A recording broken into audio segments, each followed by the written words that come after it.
വിദ്യാസമ്പന്നരായ കേരളത്തിലെ ജനങ്ങൾ എന്തുകൊണ്ടാണ് പലരാലും പറ്റിക്കപ്പെടുന്നതും കബളിപ്പിക്കപ്പെടുന്നതും എന്ന് ചിന്തിച്ചിട്ടുണ്ടോ നിങ്ങൾ? പല കാരണങ്ങളിൽ ഏറ്റവും പ്രധാനപ്പെട്ടത് നമ്മൾ ഒന്നിനെ പറ്റിയും പഠിക്കാതെ അന്ധമായി പലരെയും പലതിനെയും വിശ്വസിക്കുന്നതാണ്. ടെക്നോളജി അതിന്റെ അത്യുന്നതങ്ങളിൽ വളർന്നു നിൽക്കുന്ന ഈ കാലത്ത് എന്തിനെ പറ്റിയും മനസ്സറിഞ്ഞ് നമുക്ക് പഠിക്കാം, മനസ്സിലാക്കാം.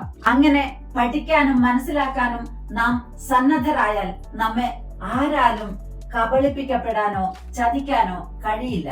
ഇടനിലക്കാരില്ലാതെ ഡീസെൻട്രലൈസ്ഡ് പ്ലാറ്റ്ഫോമിലൂടെ ഭാവിയുടെ അസറ്റ് ആയിട്ടുള്ള പോർട്ടബിൾ അസറ്റ് ആയിട്ടുള്ള ഡിജിറ്റൽ അസറ്റിനെ ലോകത്തിന് പരിചയപ്പെടുത്തിയ ഇൻട്രൊഡ്യൂസ് ചെയ്ത ടെക്നോളജിയും, അതായത് ബ്ലോക്ക് ചെയിൻ ടെക്നോളജിയെ പറ്റിയും ആ ടെക്നോളജി ഉപയോഗപ്പെടുത്തി നമ്മളിലേക്ക് എങ്ങനെ ഡിജിറ്റൽ അസറ്റ് അട്രാക്ട് ചെയ്യാമെന്നും പഠിക്കാൻ താല്പര്യമുള്ളവർ എന്റെ ഈ വാട്സാപ്പ് നമ്പറിൽ കോൺടാക്ട് ചെയ്യൂ.